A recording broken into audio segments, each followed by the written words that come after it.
Thank you for supporting Notes to the Sun.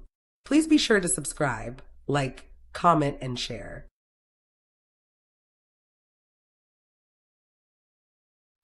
I know this is going to sound a little weird, okay? But hear me out. Today's episode is called Don't Piss Her Off. And yes, we are actually talking about pee, not figurative, not emotional, actual urination and the etiquette that men and boys need to know so that we don't literally or socially piss women off. If you've ever heard a woman yell, "Who peed on the seat?" or screamed across the house, "Who left the dang seat up?" Well, this episode is for you. So sit back and relax for another great episode of Notes to the Sun. Let's go ahead and chop it up.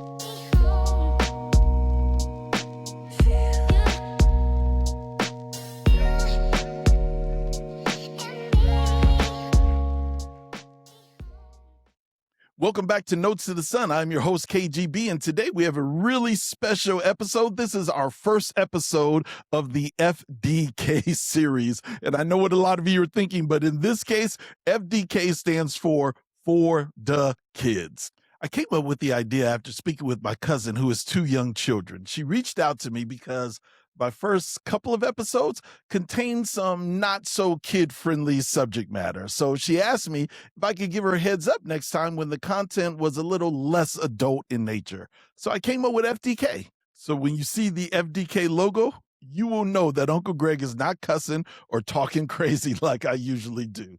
In the FDK series, we will be providing some PG-13 advice and instructions for young boys. This advice will also be for the mothers and fathers that raise them, the people that mentor them and teach them, as well as the siblings that tolerate them. And additionally, as always, this advice will be for men like myself who may not have gotten any of this information while we were growing up. In today's FDK episode, we will be covering three things: what pee actually is, peeing techniques, and peeing etiquette. Episode 3 of Notes to the Sun. Don't piss her off. Before we talk about peeing techniques and peeing etiquette, let's talk about what you're actually firing out of that hose. So, pee, or urine, is a fluid that your kidneys make by filtering out excess water and waste from your bloodstream. It's mostly water, actually, 91 to 96%, and the rest of it are waste products like salt, urea, uric acid, and electrolytes like phosphorus and potassium. Pee is your kidneys' way of taking out the trash. If your kidneys aren't doing their job, then that means that waste is going to stay inside of your bloodstream, and that could be extremely dangerous. So, urinating isn't just about taking bathroom breaks, it's also about your body getting rid of its toxins. Your urine can actually tell you a whole lot about yourself. One urologist from the Cleveland Clinic famously said, "Urine is your body's liquid report card," meaning that if something is wrong with your pee, something might be wrong with your health. So, what is it about pee that can actually tell us about our well being? The color of your urine can tell you a whole lot about your body. As a matter of fact, clear urine should be able to send you a very clear message. And that message is you are drinking way too much water.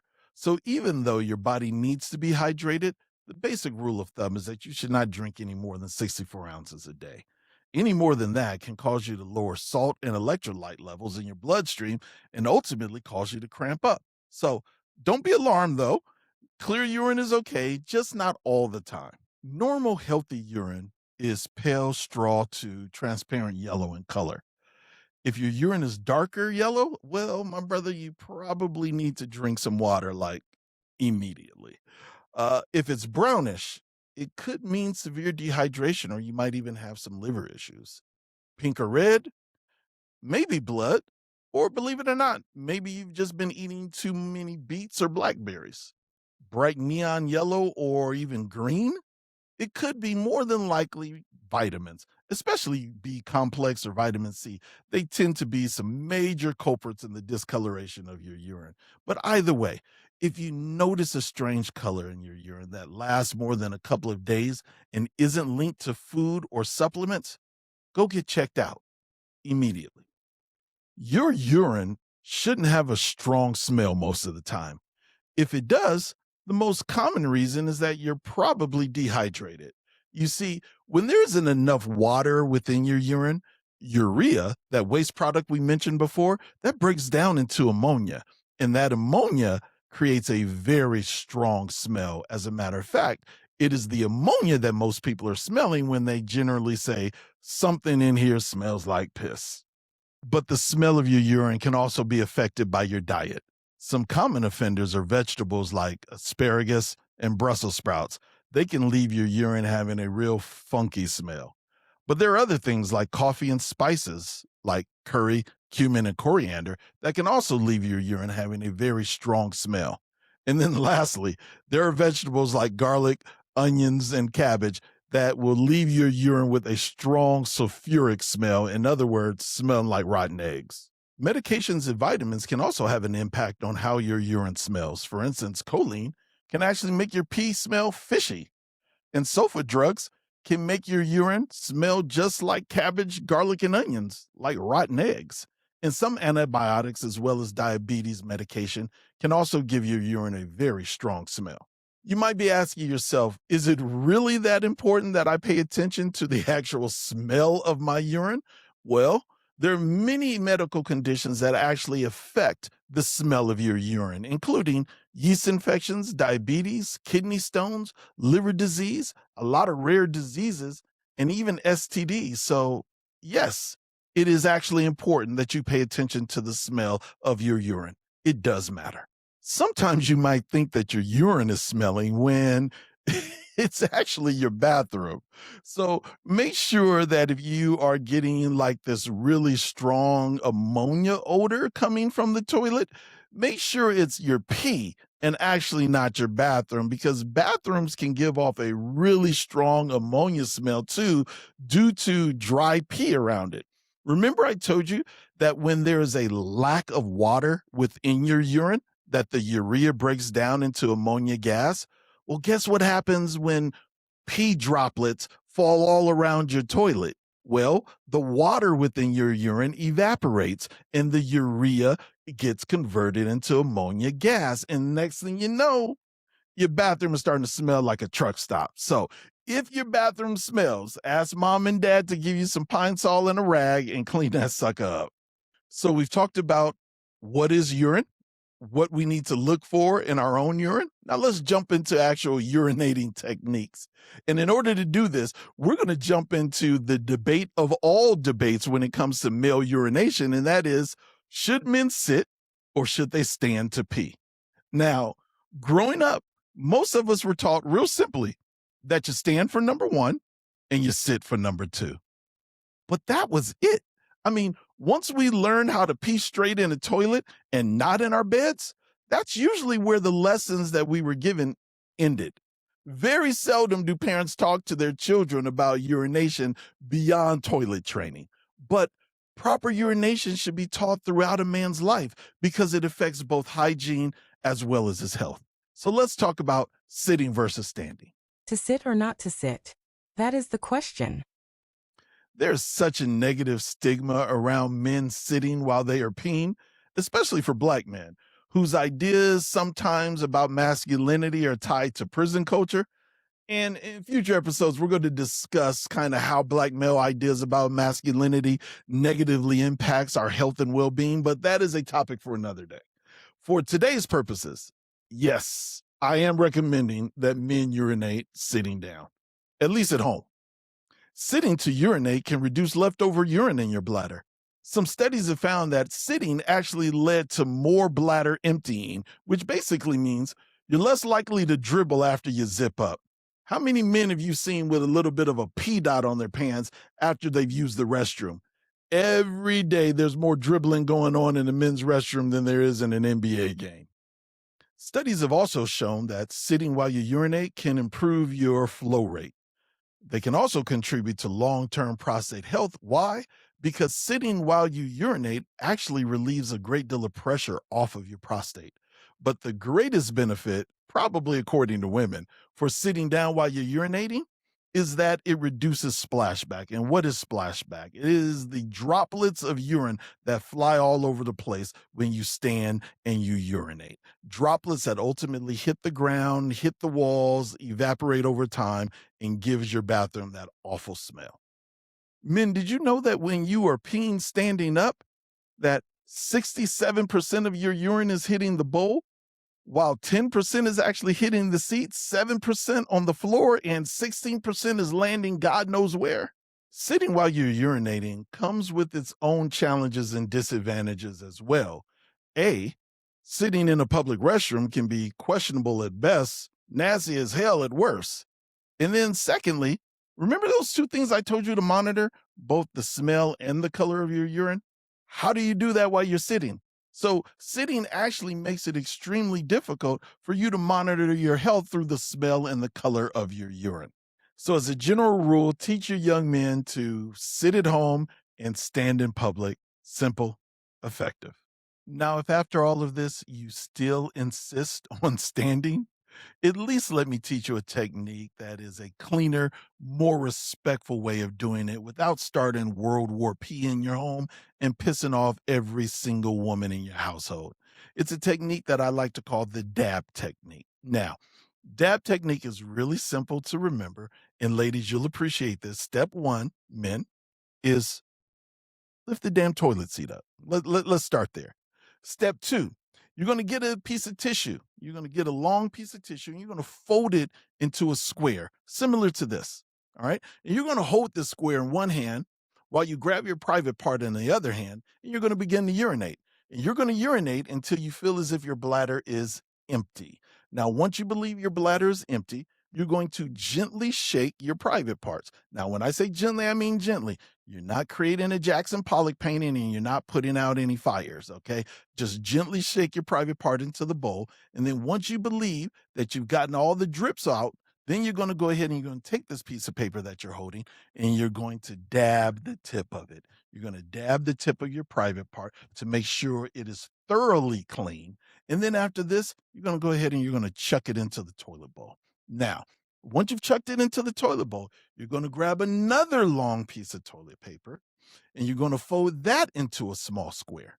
And then what you're going to do with that small square is you're going to go ahead and wipe around the entire rim, making sure you did not get any droplets on the toilet rim. Throw this into the toilet bowl as well. And then lastly, another important part, you're going to flush, put the damn seat down. All right. Seat up, pee, dab, seat down. All right. It's really simple. Voila. No more drips, no more smells, no more who peed on the toilet seat, no more who left the seat up. Clean, respectful, and civilized. So I recommend that you sit at home and you only stand if you're going to use the dab technique. However, what I do not recommend is that you sit in a public restroom to urinate. Use the urinals for peeing. However, every man, especially boys, if you're going to use the urinal, there's a couple of key etiquette points that you need to know. Number one, don't use a urinal that hasn't been flushed. The last thing that you want is to urinate into the urine of another human being and then having that splashback come at you. Just a rule of thumb, some people have measured urine splashback from a urinal and said that urine droplets can travel up to 36 inches. That's gross. Number two, use the in urinals whenever possible. The reason why you want to select an in urinal is because that eliminates the possibility of a man standing to the left and a man standing to the right of you. So if you choose one on the in, then you only run the risk of having splashback from one individual. Rule number three, look at the wall or your own stream, not at other people. The last thing you want to do is while you're urinating is to be peeping and look over somebody else. Just look straight ahead at the wall in front of you or look down at your own stream. Me, I prefer looking down at my own stream. Seems a little more natural than kind of staring at a blank wall, but to each his own. Rule number four, don't talk to the guy next to you. There's literally nothing that you need to say while you're urinating that cannot be said once you're done. Rule number five, Make sure that you at least leave one urinal space between you and another individual. So, whatever you do when you decide to urinate in a urinal, do not go up to a stall that is right next to someone else. So, you always want to keep, if possible, at least one urinal space between you and another guy. Funny story, one time I went into a restroom and there were about 12 vacant urinals. I went into one. Another gentleman walks in, an elderly gentleman. He avoids all other 11 urinals and he goes right next to mine. He stands next to me. He drops his pants and his underwear to his ankles, and then he begins to have a conversation with me. I could not even engage him because I was laughing so damn hard. This man literally broke about 4 to 5 different rules of urinal etiquette just in that one moment. So, whatever you do, don't be that guy. Rule number 6, stand close and aim properly. Now, I know this may seem counterintuitive because a lot of people don't want to stand close to a public urinal. But if you've seen a bunch of urine on the floor of a men's restroom, it's not because people are standing close. It's the exact opposite. It's because people are standing at a distance and they think that they can arch a shot like Steph Curry, and 9 times out of 10, they miss. The bottom line is if you want to reduce splashback, you do not stand away from a urinal. You actually stand closer to it. Now, I get it. If a urinal floor is full of pee, the last thing you want to do is get up close on it. But if it's clean, stand as close as possible. Don't be that guy. Now, when you stand close, what I want you to do is I want you to aim at a 45-degree angle downward. Okay? You want to aim downward at a 45-degree angle because if you aim straight ahead, guess what? We have that thing that we discussed before, splashback. And I told you that splashback can go up to 3 feet. So that means even if you were standing at a distance, you can create splashback that would still hit you. You avoid that by standing up close, aiming at a 45-degree angle downward. And that's how you stay clean, and that's how you keep the restrooms clean. And lastly, wash your hands. Wash your hands every time. You'd be surprised. I'm an older guy, and in my lifetime, I have found that nearly 50% of men that I've witnessed do not wash their hands after using a public restroom. And it's kind of gross. Now, I've actually heard some people say the reason why they don't wash their hands in a public restroom is because they don't want to touch what they feel are the nasty public restroom faucets. But here's the problem with that. You've just urinated. And 9 times out of 10, there's bacteria that is going to be on your hands. Because remember what I talked about? I talked about splashback up to 3 feet. Guess what's closer to your private part more than anything? Your hands. So the chances that you have bacteria on your hands after you urinate, very likely. So you don't want to touch the nasty faucets in a public restroom, but what you will do is you will go out with your bacteria urine filled hands and touch other people. That's actually even more gross. Now, what I recommend, real simple. It's clean, it's respectful, it's actually civilized. And this is what you do. You go to a public faucet. After you urinate, you turn on the faucet. You wash your hands, you go ahead and you get a paper towel, and you turn off the faucet with the paper towel. Now, you want to do this because you don't want to use your clean hands to touch what could be a dirty faucet.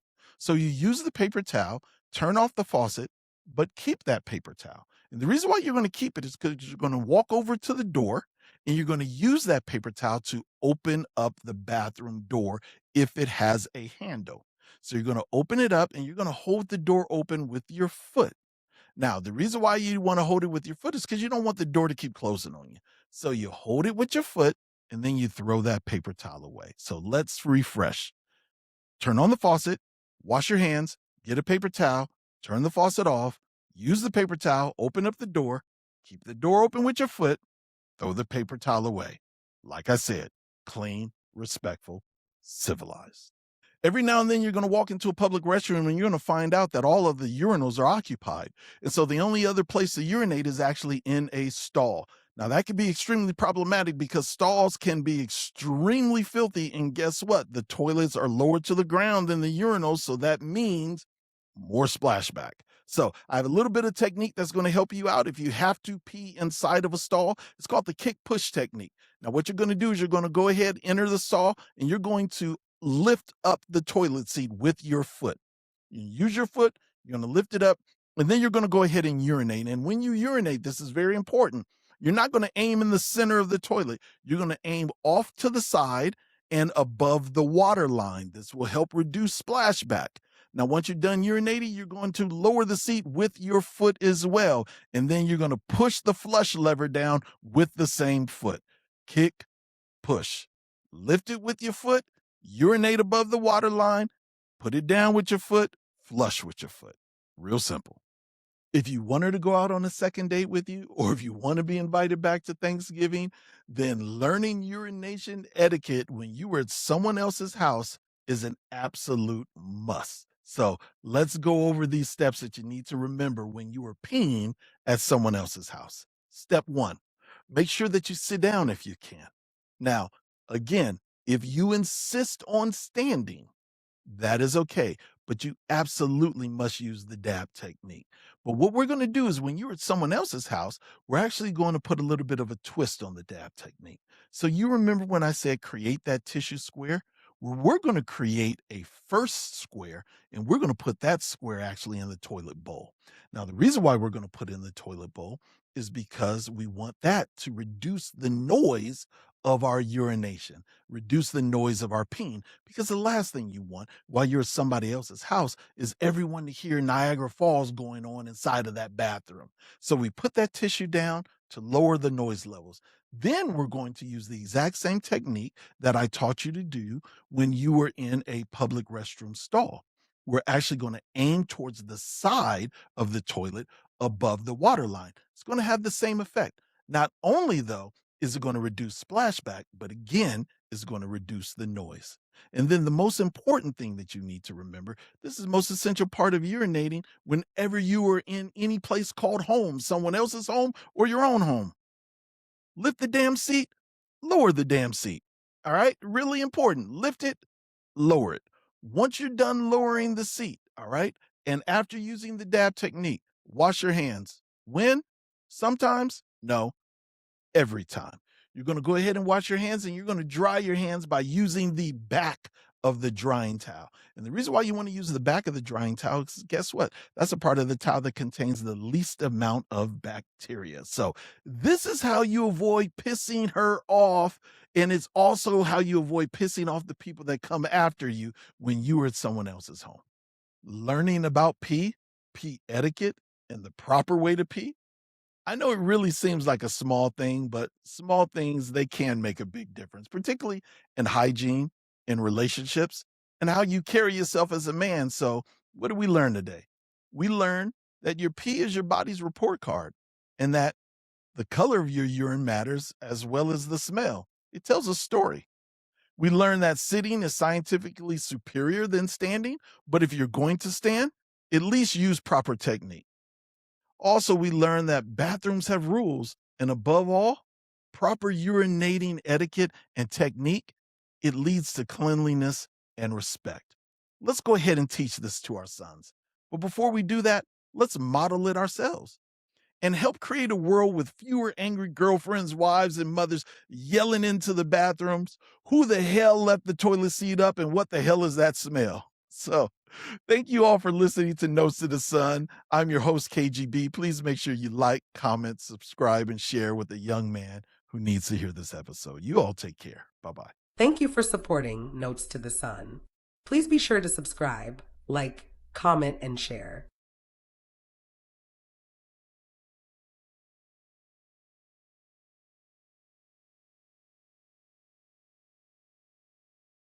Our show is a production of Sunshine Media LLC with all rights reserved. The podcast and its contents are protected under U.S. and international copyright law.